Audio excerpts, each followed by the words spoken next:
Welcome to Napa Valley Inside Out. I'm Latif Hasan, and I am delighted to be hosting this podcast, shining a light on one of the most beautiful and coveted lifestyles in the world. If you're interested in developing a property, planting a vegetable garden, making olive oil, fashion, architecture, interior design, county rules and regulations, biking paths, art, getting into the wine business, farming practices, the tax benefits of owning a vineyard, or the ultimate private tours and tastings, and all the fabulous annual cultural events we enjoy here, and so much more, then you won't want to miss this show. Every week I will be interviewing amazing talent, vintners, entrepreneurs, leaders, consultants, festival organizers, and well-known personalities in the Valley. They will share their knowledge, experience, advice, goals, passions, and their best-kept secrets. Hello everybody, Greg Flynn is the founder, chairman and CEO of Flynn Properties and Flynn Restaurant Group. With nearly 900 Applebee's, Taco Bell and Panera restaurants, his group is the largest franchise operator in the United States. He's also the owner of several luxury resorts in the US and Mexico, and today he's going to share all the new and exciting changes at the Carneros Resort and Spa in Napa and Solage in Calistoga. Welcome, Greg. Well, thank you for having me, Latif. It's great to see you again. It's been a long time. Good to see you. So you have degrees from Brown, Yale, and Stanford, very impressive, which have resulted in your restaurant group alone in $1.9 billion in sales and directly hiring 40,000 people in 30 states. Would you like to tell us about your degrees? Sure. I mean, I went to Brown University undergraduate and studied history. I did a master's in history at Yale. Both of those were purely out of interest and really had nothing to do with the career that followed and hasn't really affected my career that followed in any way. I did go then to Stanford Business School, and that led into a career in business. Although I have to say, there wasn't that much I learned in business school that has directly impacted my work in the restaurant industry. That really is the school of hard knocks, and you just learn it by doing it. Is that right? I was going to ask you, what came first, restaurants or real estate holdings? Real estate, I started right out of Stanford. In fact, I wrote an offering for a small equity fund that closed 2 weeks before my graduation, so that was my job. I got in the restaurant industry very shortly thereafter, though. I'd made a little investment, a limited partner investment in my friend's company called World Wraps. He started it, I didn't. But the first one opened in 1995 to big long lines out the door, and everyone got excited. And I just bought some real estate up in Seattle. So we shook hands and agreed that I would develop the Seattle market while he developed the California market. So I built 14 World Wraps in Seattle in the 90s, and that's how I got in the restaurant industry about 6 months after I started the real estate business. And that really is the school of hard knocks, isn't it? Yes. That's a tough business. The restaurant industry is as risky as everyone thinks, but there's a wide spectrum of risk. So, where I started with a raw startup unknown is the riskiest way to do it. Like crazy risky looking back on it, not worth it. Where I landed by the late 90s was to be a franchisee of the biggest, baddest, most established brands, which benefit from huge marketing budgets and have proven legs all across the country. And that is much less risky than most people appreciate. And you can borrow all the money to do it. Oh, interesting. Because the Applebee's will help fund you, the big companies will help fund you? Well, the banks will lend you money. The banks will lend you. No one will lend you money to build a World Wraps restaurant that no one's ever heard of. Whereas, lots of banks will lend you all of the money to build a Taco Bell or an Applebee's. Right. Which is good, because I didn't have any money back then. So. So your Flynn Properties has managed over 3 million square feet of real estate. Well, that's really office buildings. Office buildings. Yeah, that's the core business of Flynn Properties is the office buildings. And you still have office buildings? Yeah, although we do buy and develop and redevelop and sell in a cyclical manner. So, we try to buy low and sell high. And so we've sold out most of our portfolio in this cycle, and now we're mostly waiting around to, for the big see what happens. But the resort properties are own forever investments for us. We don't trade those, and we expect to have those until, I'm gone. Okay, so I was going to ask you, what was the transition from commercial real estate into luxury resorts? Again, it started, I was a small limited partner in Auberge du Soleil here in the Valley, a partnership that Bob Harmon and Paul Pelosi put together. And that has performed extremely well over the years. It's just been so fun to be involved with. Yeah. So when Esperanza in Cabo came up for sale in 2006, Mark Harmon, then the CEO of Auberge Resorts, called me and said, Greg, you ought to look at this. And we looked at it, and I concluded, yes, this is a very, very special property, very difficult to recreate. If run properly, it will do very well over time. And so we bought it. And that was our thesis getting into it, that, at the super luxury level, if you deliver the product, it can command the price that can make it really economically attractive. Yeah, and they are wonderful operators, and they operate, so they're operating that one for you down there, Esperanza, yeah? Yeah. And then you have one in Telluride?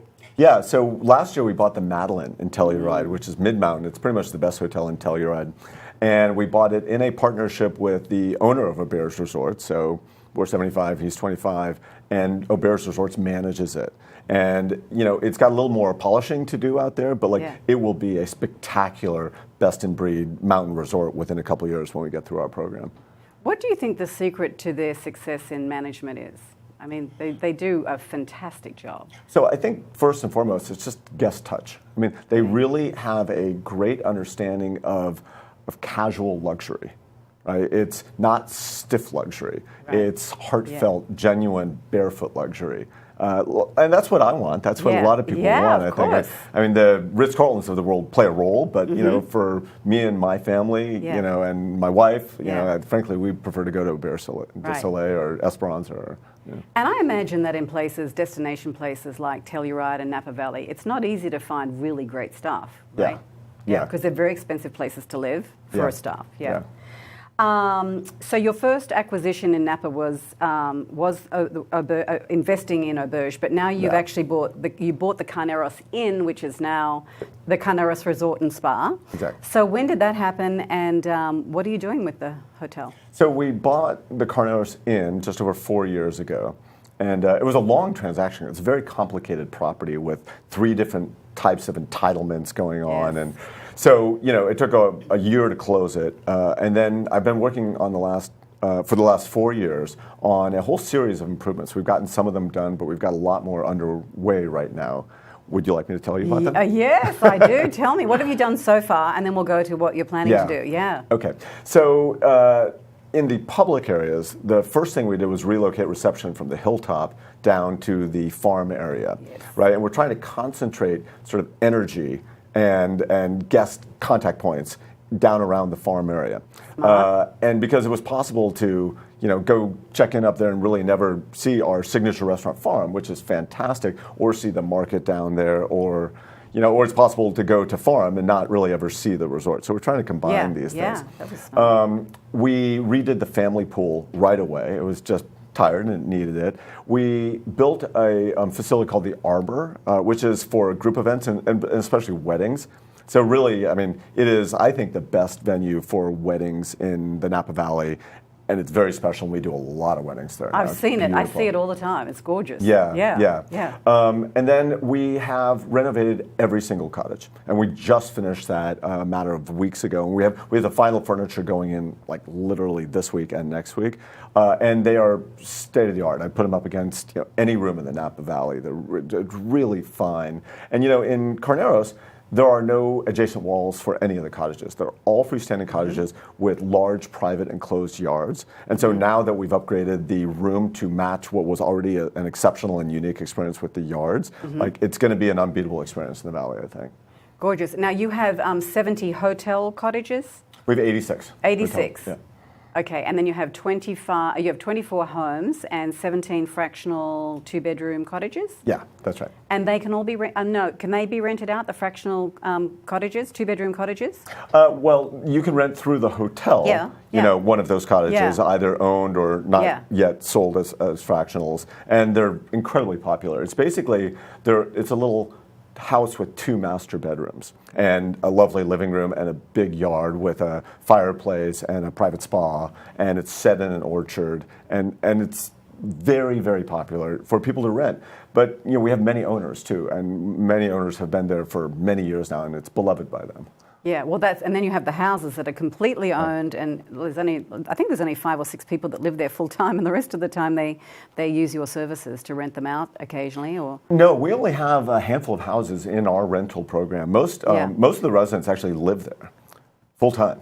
Really? Yeah.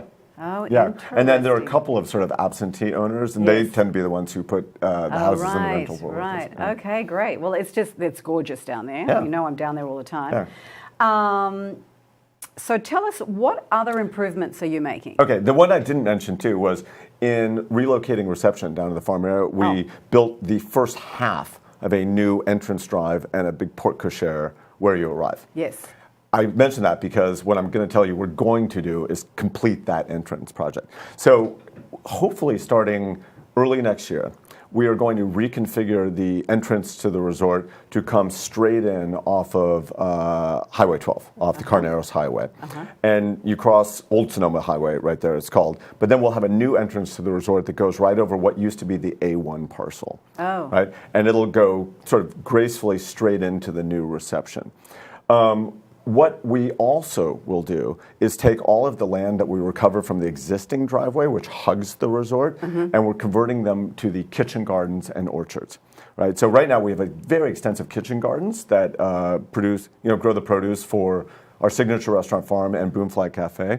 We're bringing them right to Farm and Boonfly. So while when you arrive, you're walking through the gardens that you'll be eating shortly, and while you're waiting, or if you're just having a cocktail, you can wander through the gardens. It'll be great. Okay, and then we are relocating Boonfly from its current location to where Market is.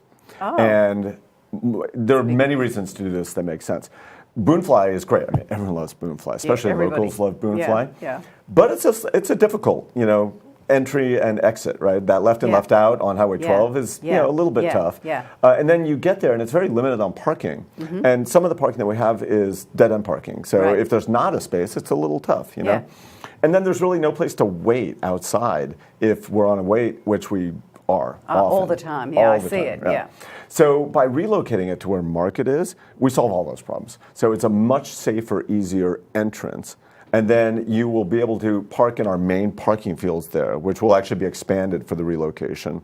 And you'll walk through a trellis-covered path through the gardens to Boonfly, where if we're on a wait, it'll be a lovely wait because you can play bocce and you can play cornhole and you can have a cocktail at the farm lounge, and your kids can run around and you can wander through the gardens and the orchards. So I think everything about it should be better without sacrificing what makes it so special right now. It's a roadhouse, right? The menu's not changing at all.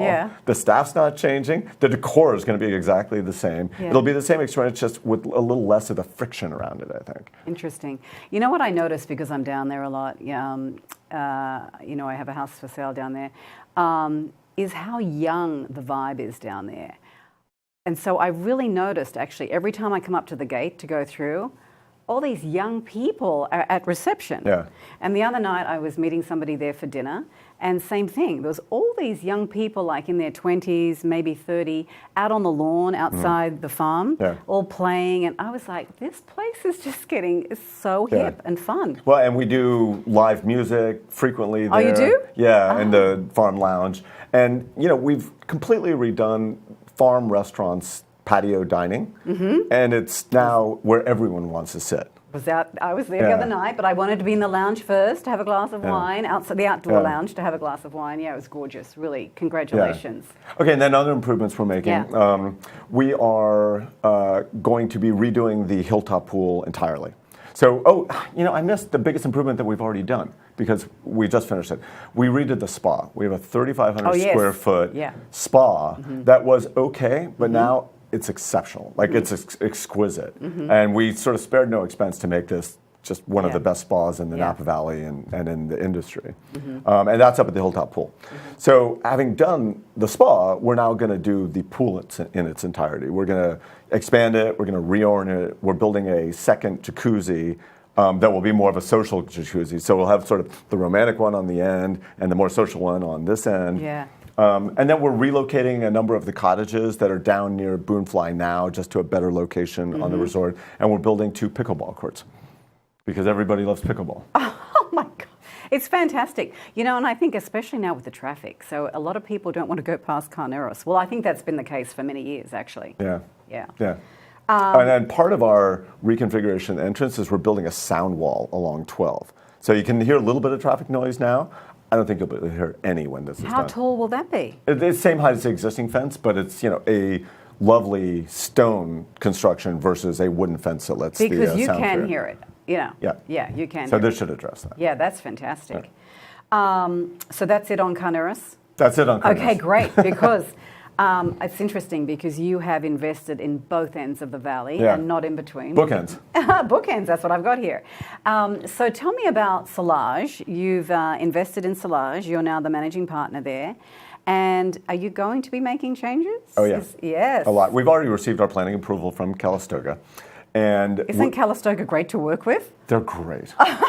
They're the only ones in Napa Valley, I think, that are. Oh, my God. It was such a sensible, expeditious process. And I need to just thank, you know, the folks in the city of Calistoga for your help getting us through it. Oh, Yeah. that's great. The mayor's going to be so happy to hear that. Yeah, the mayor was great. So, Yeah. So we're doing a lot there.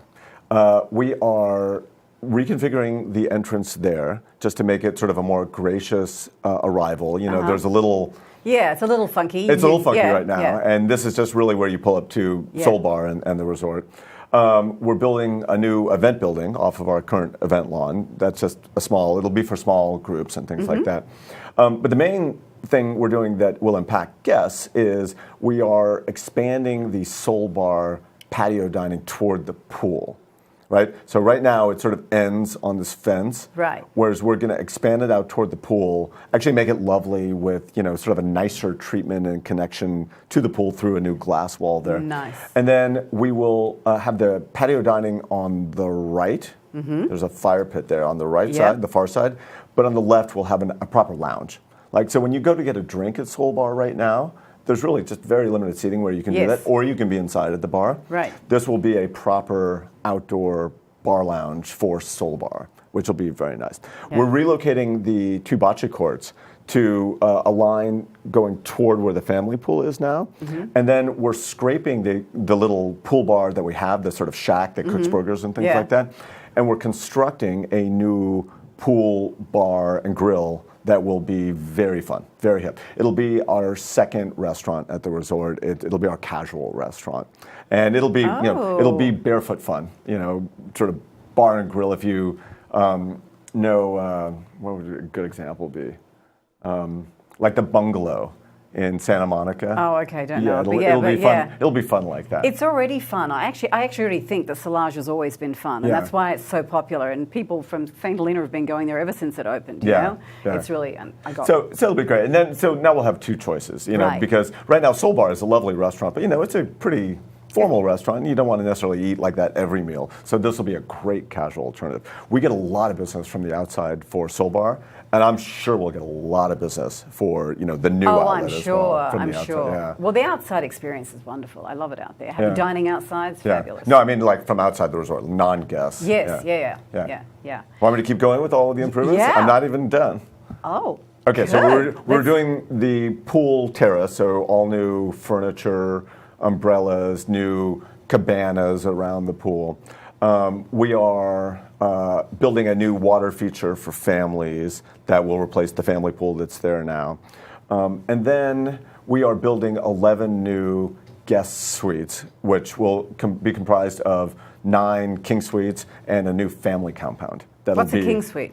A king suite is a cottage that is a king bed room with, you know, a sitting area. Oh, lovely. Okay. And they'll all have private enclosed yards, but a new family compound that'll be, you know, 3 bedrooms, beautiful, very private, unusual product for the valley. That sounds amazing. So that's what we're doing. How successful? Solage has really been a very successful hotel, hasn't it? Since it opened. Well, it opened right into the recession. So, yes. Yeah. It was popular, but you know, it was a tough time to open. Well, but it's really found its stride now. Well, it was a tough time to open, and I say kudos to the developers up there who did Calistoga Ranch and Solage, because it's always been known, it's only just changing now, from a funky town. We didn't have high real estate prices, and in fact, until this year, the highest residential real estate sale, including a small vineyard up to, say, 4 acres, was $4,250,000. People just don't believe that, but it's true. Wow. You know. But now we've broken the records. Firstly, I'd have to say thanks to Four Seasons. Those sales of those homes over there, incredible. Yeah. We think we'll benefit from that. I wanted to ask you about that. So by the time Four Seasons is finished and the Rosewood Hotel, Calistoga will have more 5-star hotels than anywhere else in Napa Valley, and Sonoma, of course. Why do you think that is? Well, Calistoga's lovely area to begin with. The weather is great. Yes. You know, the views are great. Yeah. And the city of Calistoga is friendly to work with, so that could be part of it. Well, they figured out that when they were broke that you have to do things that you may not have wanted to do in order to have money to run the city, right? So now they're going to have 4 5-star hotels. What do you think about that? I think that it is going to be very good for Solage. Right, it dignifies the north end of the valley as you know, a luxury primo destination. I think it will drive traffic to our restaurants and our spa.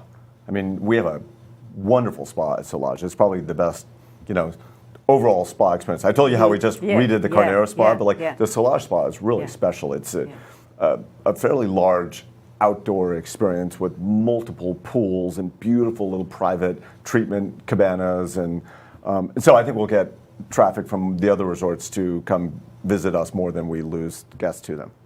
And tell us about the membership there. You can become a member if you're a local.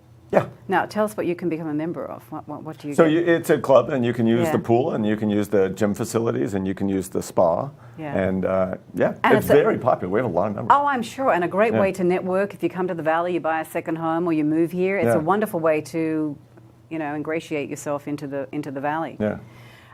So what are you thinking about? Are you concerned at all about staffing?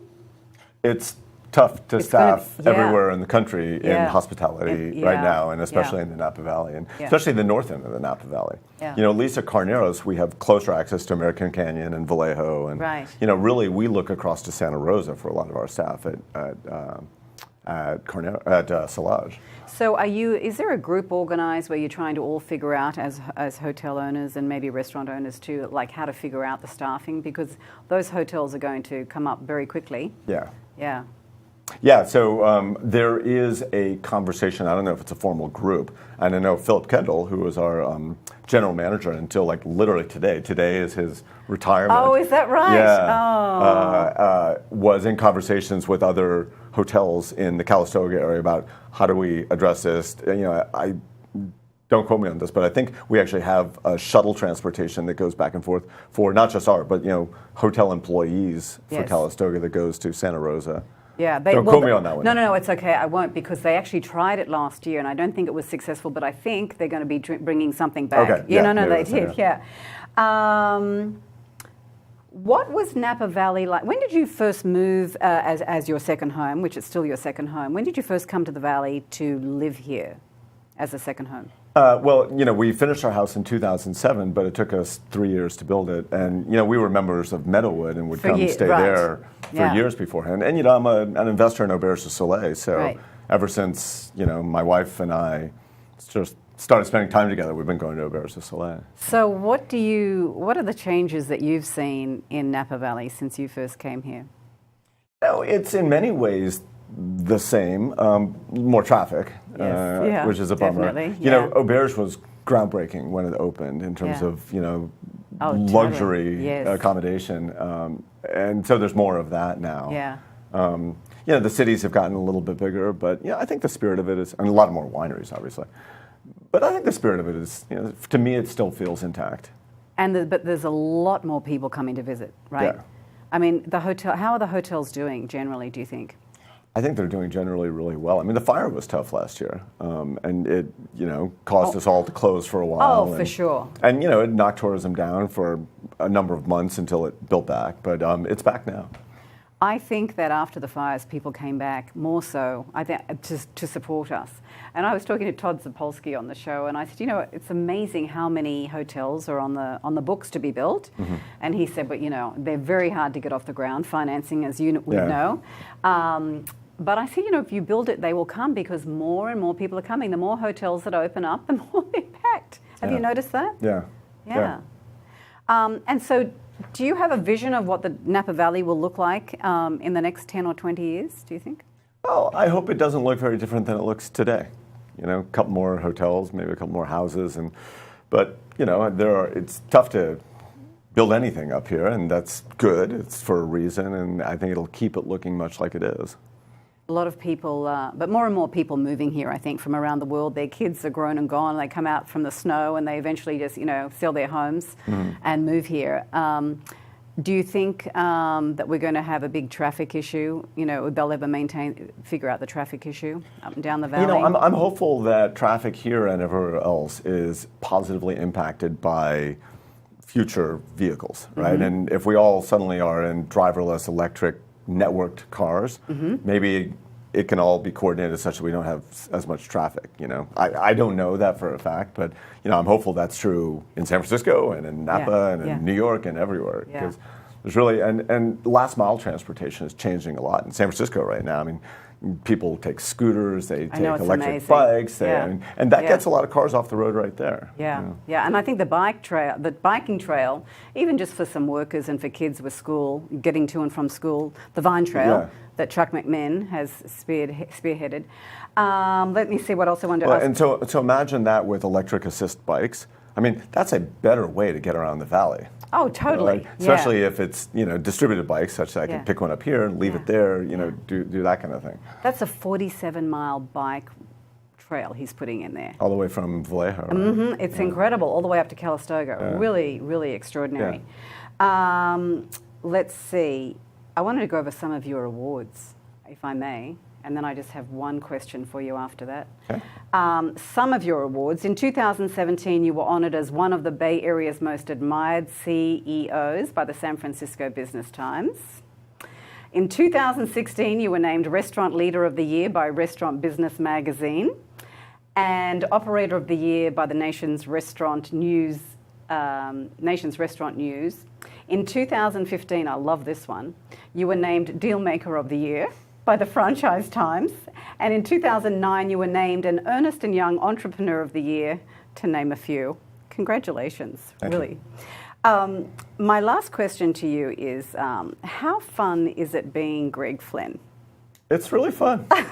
Are you still having fun? Yeah. You know, I like everything about my life except for the travel.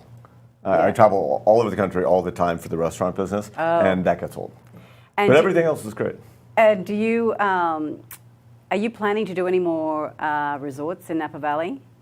I'm not sure about the Napa Valley, but we are definitely interested in growing our resort portfolio. It's a business I like a lot. And is there a reason that you bookend your business with resorts? Well, I think it can be good investments. Yes. I believe that if well executed, they're good investments, but there's also a wonderful lifestyle aspect to it. Yeah. I love the architecture. I love the hospitality and service aspect of it. I mean, it combines everything I love. Yeah. And are you familiar with the the Santa Rosa Airport, Charles Schultz? Yeah. What's going on there? No, what's going on? Oh, so they expanded it. It took them 10 years to expand it so they could take larger planes. I'm always plugging Calistoga. I'm a big fan. And so now they're taking more planes from around the country, and the United Airlines does daily flights to and from San Francisco. So now it's become the first port of entry for many people coming to visit into Napa Valley rather than the last, San Francisco, and then you get in the car and you drive up. Yeah. You know, so it's really become really fantastic for Calistoga, actually. Yeah, that's great. Yeah. Well, it's been wonderful having you on the show. Thank you for having me. So much. Appreciate it. Yeah, very much. Thank you, everybody. I look forward to seeing you next week.